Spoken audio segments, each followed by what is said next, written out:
So we had the bottle on stage. It was on stage, and we were all talking about it because someone had peed in this bottle and thrown it on stage, and we were all saying, wow, look at this. Someone peed in this bottle and threw it on stage, and it was sitting there on stage. And at one point in the set, Mike Patton took the bottle, went up, stood on Axl's monitor, unscrewed the cap, and poured it over his entire head. The whole audience drenched himself with urine. Dumbfounded.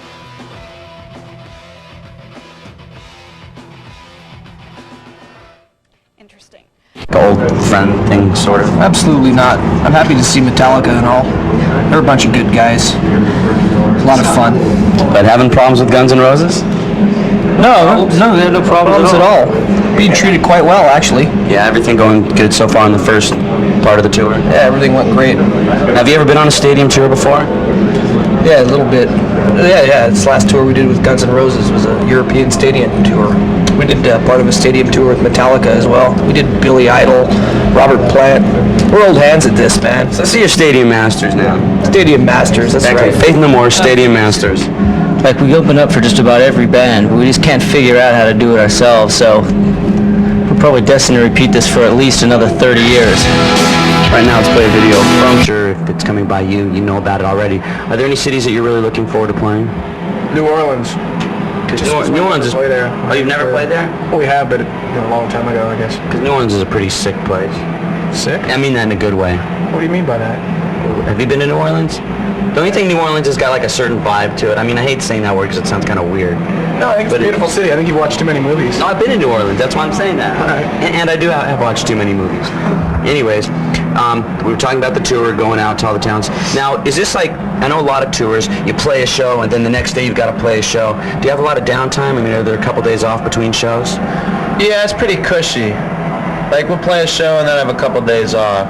It's actually really good because we get to go around to the cities that we're playing in and actually see them rather than just seeing the gig in the hotel, which is what you usually see when you play 6 nights a week. And you have to drive to the next city the next day. Now, after This is a really typical rock conversation, isn't it? what could be more fun? It's like going to gig, the hotel. It's so typical to say. What do you guys have planned after this stadium tour? Because you've got the new album, so I imagine you're going to go out and promote that for a while. Do you know? Afterwards, yeah, we're going to do our own show. We haven't done them forever, so. We're trying to pick out bands to play to open up for us on a tour by ourselves. What type of bands are there? Bands, that's why. It seems like, I mean, obviously, with Faith No More success, there are a lot of bands that are doing the Faith No More type of thing out there, and I know that you guys see it all the time. No. Sure. Really, I don't think many bands are doing that. We try to go for someone like, we try to get Right Said Fred to do a tour with us, and they're kind of busy. And we're trying for like people really unlike what we're doing. Like, we try to get Delight to do it, but they're a little bit costly. A lot of different factors come into play. Usually the costly one is the most important one. So as opposed to being great and expensive, somebody that's just good and kind of cheap now. No, it's just the hardest thing is just finding a good band that wants to do it. Right. Nobody wants to play with us. Well, any of you good bands, they're looking for you. Right now, let's play a video from Faith No More. Here is Falling to Pieces. To see which ones worked, and did you come off stage saying, let's not do that one and let's do this one next time, or are you going to do a lot of the same new stuff live?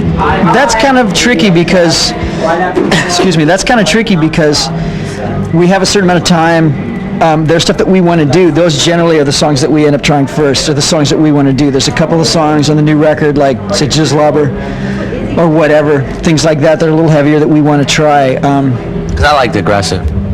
Yeah, we've been doing that in the headline shows, actually.